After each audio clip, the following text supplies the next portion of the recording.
Good morning students, welcome back to my channel MVIC Maths and Physics. You are studying that days lesson 3. In lesson 3 आज मैं आपको बताने वाला हूँ, आप विभव के बारे में जान चुके हैं, विभवांतर के बारे में जान चुके हैं। आज आप इससे रिलेटेड कुछ बिंदु जानेंगे, जैसे कि विभव जो है पृथ्वी का कितना होता है, बताएगा कोई? 0 होता है।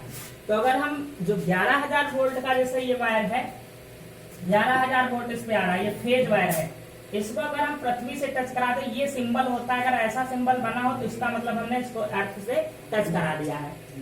तो ये जो 11,000 वोल्ट है, जब पृथ्वी से टच करा देंगे तो ये भी जो है कितने वोल्ट फील करेगा? ये भी 0 फील करेगा। अर्थात जब हम पृथ्वी से टच करा देंगे तो पृथ्वी हुई 0 वोल्ट पे और ये है 11,000 वोल्ट पे। तो दोनों जो पृथ्वी होती है वो किसी भी वोल्टेज को क्या बना देती है? 0 कर देती है। लेकिन आप सोचो कि इसको हम पृथ्वी से टच करा दिए हैं और आप इसको यहाँ पकड़ लो, कुछ नहीं होगा, ऐसा नहीं है। तो यहाँ से एक निष्कर्ष निकलता है कि अगर हम दो आवेशित वस्तुओं को परस्पर स्पर्श करा दें, एक ये आवेशित है जो मान लीजिए 11,000 वोल्ट पर है, ये 0 वोल्ट पर है, तो होता क्या है? आवेश का स्थानांतरण होता है। आवेश किससे किस में जाएगा? हाई वोल्टेज से लो वोल्टेज की ओर आवेश जाएगा। और ये आवेश जाएगा कब तक? मेन पॉइंट ये है, कब तक जाएगा आवेश इसमें से इसमें, बताइए। क्या बराबर नहीं हो जाएगा? आवेश पे बात डिपेंड नहीं करती, यही मेन पॉइंट आपसे पूछे हैं, यही लिखना है। विभव पर डिपेंड करती है, तब तक इसमें जाता रहेगा जब तक दोनों का विभव बराबर नहीं हो जाएगा। समझ रहे हैं? तो आपको नोट एक पॉइंट क्या करना चाहिए कि आवेश का स्थानांतरण एक वस्तु से दूसरी वस्तु में तब तक होता है जब तक दोनों का विभव बराबर नहीं हो जाता। जैसे 2 बैटरी एक में ऐड कर देते हैं, तो आप यही सोचते हैं कि आवेश एक से दूसरे में जा रहा है और जब ये आवेश बराबर हो जाएगा तो जाना बंद हो जाएगा, यही सोचते हैं ना। लेकिन ऐसा नहीं है, आना जाना आवेश का तब बंद होगा जब दोनों का क्या बराबर होगा? विभव बराबर होगा। मेन पॉइंट ये है, तो इसको नोट कर लीजिए कि जब दो वस्तु, नोट में आप इसको लिख सकते हैं। अब आप अगला पॉइंट ये जानेंगे कि यदि हम एक विभव प्लेट, ये मान लीजिए यहाँ पर, इसके बीच में हमने वोल्टेज अप्लाई कर दिया, विभवांतर अप्लाई किया डेल्टा वी, तो इलेक्ट्रॉन या कोई भी आवेश किधर जाएगा? अगर हम कोई धनावेश इस वोल्टेज की, ये मान लीजिए 10 वोल्ट का विभव है पॉजिटिव और ये है 5 वोल्ट का पॉजिटिव, तो इसमें से कहें उच्च विभव कौन सा है? उच्च कौन सा है? 10 वोल्ट उच्च विभव होगा, ये निम्न विभव हो गया। ये नहीं कि उच्च और निम्न प्लस माइनस से जाना जाएगा, ये उच्च हो गया, ये निम्न हो गया। अच्छा एक चीज और देखें, अगर हमने लिखा 10 वोल्ट माइनस में और यहाँ लिखा माइनस का 5 वोल्ट, तो अब उच्च विभव कौन सा है? -5। माइनस में जो होता है, जो कम लिखा होता है वो उच्च विभव होता है, समझ पाए? और प्लस में जो ज्यादा लिखा होता है वो उच्च विभव होगा। तो उच्च विभव समझ पाएंगे? तो जो यहाँ पर अगर आप ऋणावेश डालते हैं जैसे इलेक्ट्रॉन, तो इलेक्ट्रॉन सदैव चलता है उच्च विभव की ओर। इलेक्ट्रॉन सदैव किधर गतिमान होगा? उच्च विभव की ओर।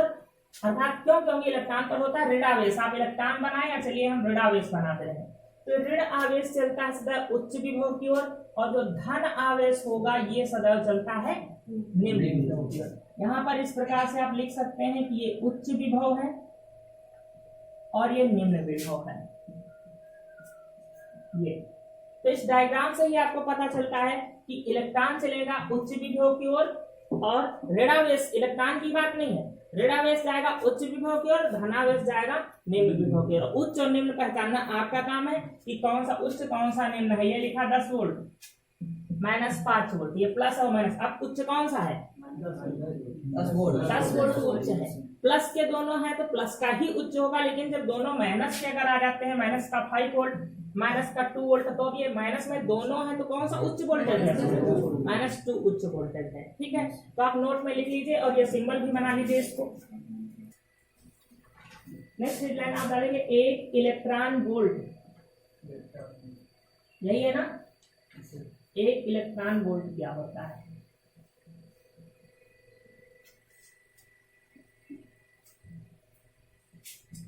एक इलेक्ट्रॉन वोल्ट। देखिए ये भी हम यहाँ पर इन दो बिंदुओं के बीच हम वोल्टेज डिफरेंस जो प्रोड्यूस करें वो 1 वोल्ट हो।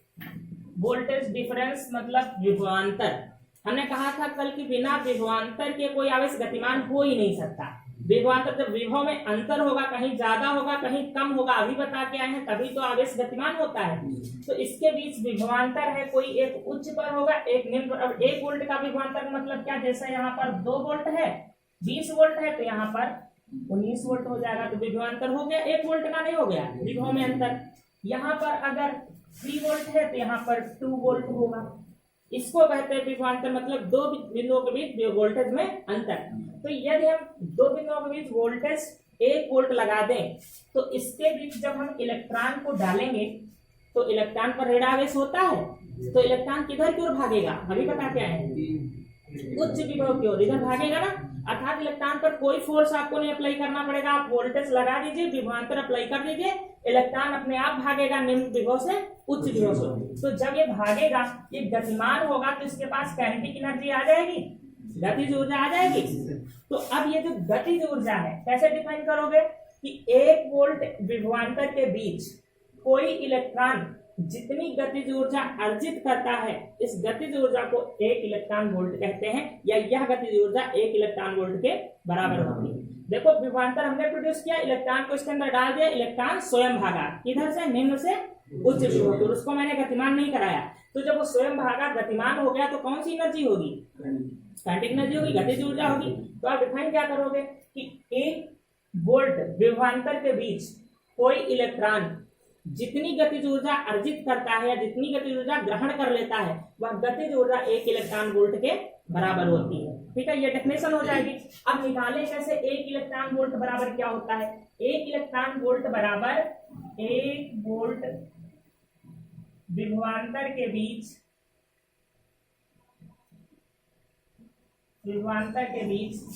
इलेक्ट्रॉन की गतिज ऊर्जा, यही तो हमने डिफाइन किया है कि 1 इलेक्ट्रॉन वोल्ट किसके बराबर होता है, 1 वोल्ट विभवांतर के बीच इलेक्ट्रॉन की गतिज ऊर्जा के बराबर। कि 1 वोल्ट विभवांतर के बीच इलेक्ट्रॉन जितनी गतिज ऊर्जा अर्जित करता है उसे 1 इलेक्ट्रॉन वोल्ट कहते हैं। तो अब इसकी हम वैल्यू कैसे निकालेंगे।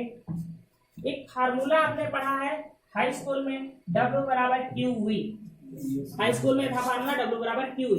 तो W ये होती है ऊर्जा, यहाँ पर हम इसको गतिज ऊर्जा लिख लेंगे। W ऊर्जा होती है, कोई भी ऊर्जा हो सकती है, स्थितिज ऊर्जा, गतिज ऊर्जा, कोई भी ऊर्जा, व्यय विद्युत ऊर्जा। वहां पर आपने हाई स्कूल में इसको क्या कहा था, व्यय विद्युत ऊर्जा, व्यय विद्युत ऊर्जा। तो गतिज ऊर्जा अब हम इस फार्मूले से निकालेंगे कि 1 वोल्ट के बीच कितनी गतिज ऊर्जा होगी। तो चलो वोल्टेज कितना रख दिया, 1 वोल्ट, और आवेश कितना रखेंगे, गतिमान कौन है, इलेक्ट्रॉन, तो आवेश इलेक्ट्रॉन में तो रखेंगे। तो इलेक्ट्रॉन का चार्ज कितना होता है, 1.6 × 10⁻⁹। तो अब यहाँ पर यही यूज करेंगे K = QV फार्मूला। यहाँ पर हम रखेंगे इलेक्ट्रॉन का आवेश Q और V का मान 1 वोल्ट, विभवांतर कितना है, 1 वोल्ट। तो ये आ जाएगा 1.6 × 10⁻19 जूल। ये गतिज ऊर्जा है ना, गतिज ऊर्जा का मात्रक क्या हो जाएगा, जूल हो जाएगा। ठीक, तो अगर आपसे कहता है कि 1 इलेक्ट्रॉन वोल्ट को जूल में कन्वर्ट करिए, तो आप इतना ये सब लिख सकते हैं। कन्वर्ट कर दिया मैंने 1 इलेक्ट्रॉन वोल्ट को जूल में। अगर केवल डेफिनेशन पूछी जाती है तो कहोगे 1 इलेक्ट्रॉन वोल्ट विभवांतर के बीच कोई भी इलेक्ट्रॉन जितनी गतिज ऊर्जा ग्रहण कर लेता है वह 1 इलेक्ट्रॉन वोल्ट के बराबर होती है। लिखिए डेफिनेशन। नेक्स्ट हेडलाइन आपकी जो है वो है बिंदु आवेश के कारण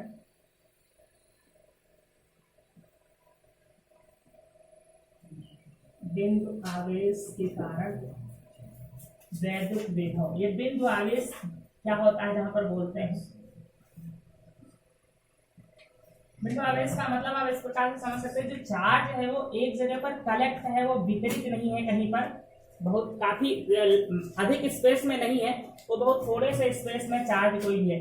तो इस बिंदु आवेश के कारण आपको विभव जैसे याद करना है, मान लीजिए यहाँ पर विभव कितना होगा, तो आप इसको मिलाती हुई एक लाइन ये ड्रॉ करेंगे। विभव की डेफिनेशन जो आप पढ़ के आए हैं, पीछे क्या पढ़ के आए हैं कि किसी आवेश को अनंत से एक समान वैद्युत क्षेत्र में लाने पर जो कार्य होता है उसको हम विभव कहते हैं। ये परिभाषा पढ़ के आए, तो इसका निर्माण उसी प्रकार से होगा। और आपको डिफिकल्ट डेरिवेशन लग सकता है, इंपॉर्टेंट ज्यादा है क्योंकि मैथ में इंटीग्रेशन इसमें यूज होना है। तो देखिए ये आवेश है, ये मान लीजिए इसके कारण यहाँ पूरा वैद्युत क्षेत्र ये होगा, तो इस वैद्युत क्षेत्र के अंदर एक बिंदु हमने यहाँ पर A मान लिया, तो हम क्या करेंगे, किसी आवेश को अनंत से A पर लेकर आएंगे, जो कार्य करना पड़ेगा उसको विभव कहेंगे। तो अब अनंत से किसी बिंदु को यहाँ तक लाना क्या है, मुश्किल काम है। जैसे हम कहें कि अनंत से किसी वस्तु को पृथ्वी पर लेकर के आइए, तो अनंत का मतलब क्या होता है, अपरिभाषित होता है, इनफाइनाइट, तो वो प्रोसेस नहीं हो सकती। जैसे एक उदाहरण बता रहे थे कि चेयर को खींचते हुए दिल्ली तक ले जाइए और बताइए कितना कार्य करना पड़ेगा, या टेबल को, तो आप नहीं निकाल सकते ना। तो क्या करेंगे, थोड़ी दूर खींचेंगे इसको और देखेंगे उसमें कितना कार्य करना पड़ा। फिर हम इंटीग्रेशन, एक प्रोसेस होती है डेफिनेट इंटीग्रेशन, जिसमें हम लिमिट लगा देते हैं। फिर 0 से 80 किलोमीटर, अगर दिल्ली यहाँ से 80 किलोमीटर है तो हम लिमिट लगा देंगे 0 से 80 किलोमीटर तक अगर इसको खींच के ले जाए तो कार्य कितना करना पड़ेगा। तो वही यहाँ पर हम करेंगे, अनंत से नहीं लेकर के आएंगे, हम यहीं पर कहीं आवेश रख लेंगे और थोड़ी दूर खिसका करके हम देखेंगे कार्य कितना करना पड़ेगा, और फिर हम लिमिट लगा देंगे। तो फिर अनंत से अगर हम A पर लाते तो कितना कार्य करना पड़ता। तो हम यहाँ पर कोई आवेश एक रख ले रहे हैं, परीक्षण आवेश Q0, जिसको हम अनंत से ला रहे थे, उसको हम अनंत से नहीं, यहाँ कहीं बिंदु B पर हम रख लिए हैं। यहाँ पर ये चार्ज रखा हुआ है मान लीजिए O बिंदु पर, ठीक है। और इस आवेश की यहाँ से O से तो इस समय दूरी वो कितनी है, x। एक बिंदु आवेश Q हुआ, और परीक्षण आवेश जिसको हमको अनंत से लाना था उसको हम अनंत से नहीं ला रहे हैं, बल्कि उसके पहले ही एक बिंदु है B वहां पर रख लिए हैं, और इस आवेश की इस समय दूरी कितनी है, x। अब इसको हमको यहां से कहां तक लाना है, A तक, और A की दूरी मान लीजिए r है, ये डिस्टेंस r है। हमको इनफाइनाइट से नहीं, बल्कि अब केवल क्या करना है, इसको यहां से यहां तक देखना है, यहां तक लाने में देखना है कार्य कितना करना पड़ेगा। अर्थात अनंत से वैद्युत क्षेत्र के अंदर कोई बिंदु A है, वहां पर लाकर रखना है और देखना है कार्य कितना करना पड़ेगा, वही बिंदु A पर विभव हो जाएगा। तो हम क्या करेंगे, इसको थोड़ा सा इधर की ओर हम डिस्प्लेसमेंट करेंगे। A B मान चुके हैं, इसको C मान लिया, हम इसको यहां से यहां तक जो C तक लाएंगे, और ये दूरी हमने माना बहुत छोटी सी दूरी है dx, छोटी सी दूरी बिल्कुल dx, हम इसको विस्थापित करेंगे और पहले देखेंगे इसमें कार्य कितना करना पड़ेगा। तो अगर हमको यहां से यहां तक विस्थापित करने में कार्य निकालना है, तो कार्य बराबर क्या होता है, बल गुणे विस्थापन। तो पहले हमको ज्ञात करना होगा कि Q आवेश पर बल कितना लग रहा होगा। तो सबसे पहले शुरुआत हम कहां से करें, सबसे पहले देखें Q आवेश पर बल कितना लग रहा होगा। अभी न्यूमेरिकल एनालिसिस बताएंगे, उसको भी नहीं आप लिखोगे कुछ, पहले समझ लो। तो देखो हम पहले यहां से शुरू करेंगे, Q आवेश पर आरोपित वैद्युत बल, ये बल किस फार्मूले से निकालोगे, Coulomb's law, F equal to, अब ये बल किसके कारण लग रहा है, इसके कारण, और ये इसको प्रतिकर्षित करेगा कि आकर्षित करेगा, ये जो है ये इसको प्रतिकर्षित करेगा कि आकर्षित करेगा, प्रतिकर्षित करेगा। परीक्षण आवेश से कैसा लिया जाता है, धन आवेश लिया जाता है। तो यहाँ पर जो है ये इसको प्रतिकर्षित करेगा बाहर की ओर, इसको धक्का मारेगा। ये फैन किसको हवा दे रहा है, ना हमको दे रहा ना तुम लोगों को दे रहा, so यूज इट। अभी अपनी तरफ कर लेंगे, परेशान मत होइए। तो इसको हम यहाँ पर से यहाँ तक लाना चाहते हैं इधर, और बल किधर लग रहा है, बाहर की ओर। एक एक पॉइंट बल किधर लग रहा है ये भी आपको समझना है, ये भी प्लस है, ये भी प्लस है, तो प्रतिकर्षित कर रहा है। तो ये बल हो जाएगा 1/4 पाई एप्सिलॉन नॉट, क्या होता है फॉर्मूला, Q0 अपान r स्क्वायर, ये होता है। Q ये हो गया, Q ये हो गया, बीच की दूरी कितनी है, x, r नहीं लिखोगे x लिखोगे, इसके बीच की दूरी क्या है, x स्क्वायर। ये बल हो गया। अब बल लगाकर विस्थापन कितना दिया गया, dx, क्योंकि आवेश को बल के विपरीत ही तो विस्थापित कर रहे हैं। देखो बल किधर लग रहा है, विस्थापित किधर कर रहे हैं, बल के विपरीत dx दूरी तक विस्थापित किया जाता है, विस्थापित किया जाता है। अतः किया गया कार्य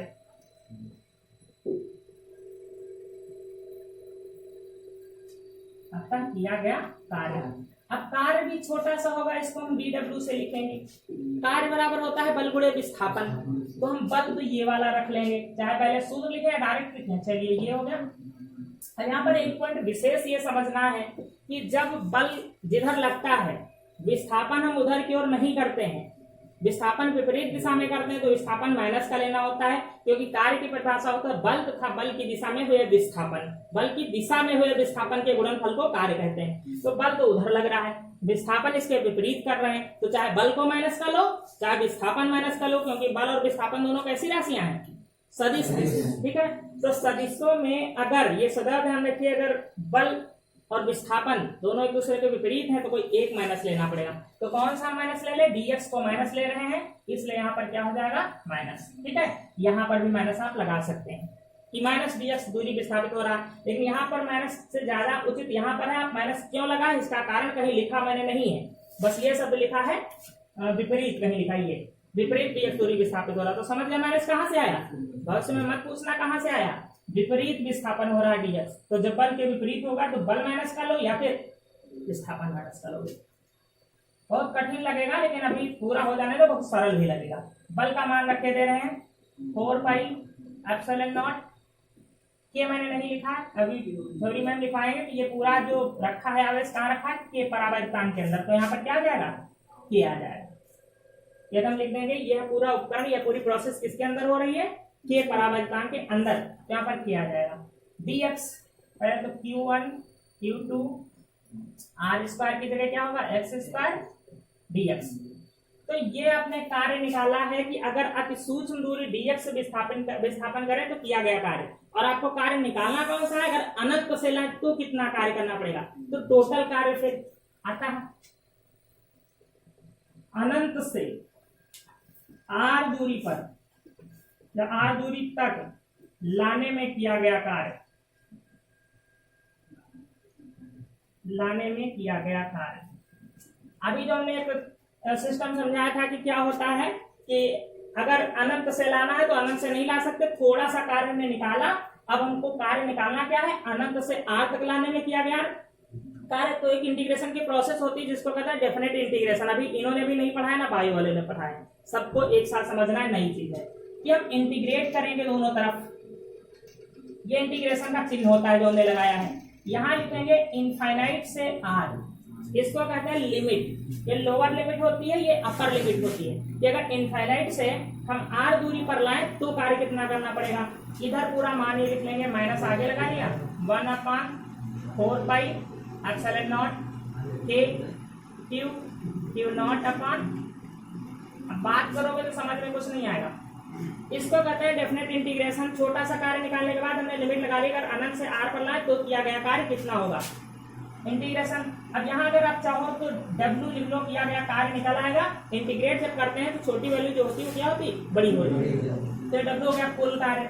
अब इसे जो कुछ कांस्टेंट है वो सब आगे ले लो। कांस्टेंट कैसे पहचानोगे, यहाँ dx है तो केवल x चर है, बाकी सब अचर है, तो पूरा यहाँ पर आगे आ जाएगा 1 माइनस का 1/4 pi epsilon not k q not, और कुछ है बस। इनफाइनाइट से r, ये ऐसे ही लिमिट लगाओगे, कहीं और नहीं लिखोगे, इसके बॉटम पे इसके टॉप पे 1/x² dx। ये अब लगभग डेरिवेशन समाप्त होने वाला है, 2 ही 3 लाइनें बची हैं बस। यहाँ तक अगर समझ में आया है, ठीक है, तो इसको नोट करेंगे, फिर मिटाना पड़ेगा थोड़ा सा।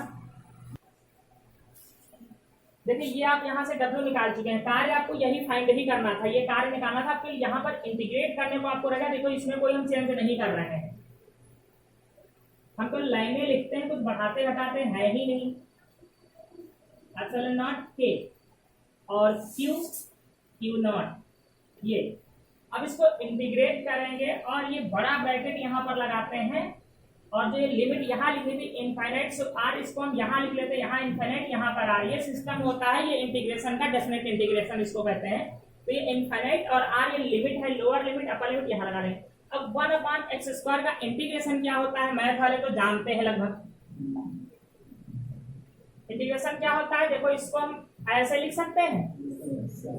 अब हम करते क्या है कि केवल इसमें एक जोड़ देते हैं, -2 है +1 किया तो पावर ऊपर कितनी बचेगी, जो यहाँ लिखा है वही नीचे लिख देते हैं, -2 +1। ये इंटीग्रेशन होता है, जान ले बायो वाले भी कि अगर लिखा हो x⁴n तो हम करते क्या है, केवल यहाँ पर इस पावर में एक जोड़ देते हैं और जो आएगा पावर में वही नीचे लिख देते हैं। इतना याद रहेगा ना कि अगर हमें x पावर n का कोई इंटीग्रेशन करना हो तो यहाँ n में एक जोड़ देंगे और जो यहाँ आएगा वही बटे में लिख लेंगे, इतना याद कर लिए। तो हमने क्या किया, इसको देखो ऊपर लेगा माइनस पावर, ये लिखा x पावर n, तो हमने यहाँ एक जोड़ा, जो यहाँ आया वही बटे में लिख लिया। तो इसको अगर हल करें तो क्या आ रहा है, देखो x पावर -1 बटे माइनस ये आ रहा है, माइनस आके लगा लिया और ये अपॉन में लाएंगे तो ये, तो हम कल इतना लिखेंगे, ये मैथ थोड़े यहाँ पर हल करेंगे, यहाँ तो हम फिजिक्स पढ़ रहे हैं ना, तो हम ये सब नहीं लिखेंगे। जिनको ना समझ में आए तो ये एक लाइन क्या करेंगे, रट लेंगे। तो इस पूरे का जो इंटीग्रेशन है वो क्या है, केवल -1/x।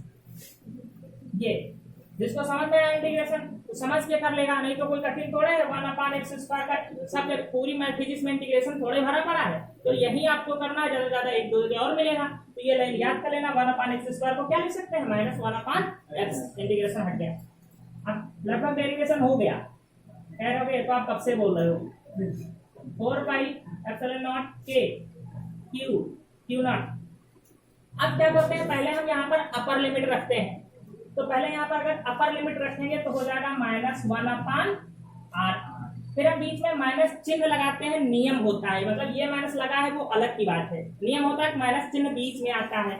जैसे यहाँ पर लिखा होता x a b, तो पहले ये अपर लिमिट यहाँ पर हम b रखते हैं, फिर माइनस चिन्ह लगा करके लोअर लिमिट यहीं पर रखते हैं। ये तो हम पहले अपर लिमिट रखते हैं तो ये आया, अब माइनस चिन्ह हम सूत्र वाला लगाएंगे जो बीच में होता है, और माइनस यहाँ भी है तो क्या हो जाएगा, प्लस हो जाएगा। और अब ये वाली लोअर लिमिट रख देंगे इनफाइनाइट।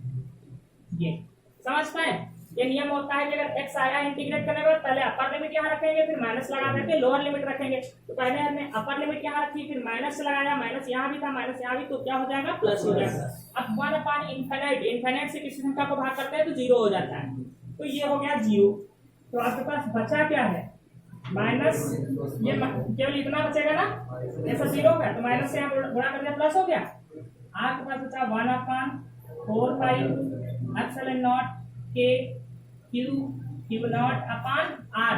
समझ पाए क्या, ये किया गया, कार्य निकल आया, डेरिवेशन वाली जो हो गया, नीचे का मिटा सकते हैं, अभी नहीं, चलिए चलो हम इतना मिटा रहे हैं बस। अब आपका कार्य निकल आया, डेफिनेशन क्या थी, अनंत से किसी आवेश को वैद्युत क्षेत्र तक लाने में किया गया कार्य को विभव कहते हैं। लेकिन आवेश से भाग भी तो करते थे जब तक हम एकांक आवेश नहीं कहते थे, तो अब हम इसको इस परीक्षण आवेश से भाग भी करेंगे, जिस आवेश को हम लाते हैं अनंत से। आपके डेफिनेशन थी V = W/Q0, ये थी ना।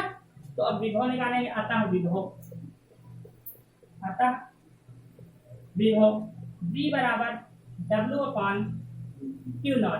तो W का मान ये पूरा आ चुका है, W आ चुका 1/4πε0 k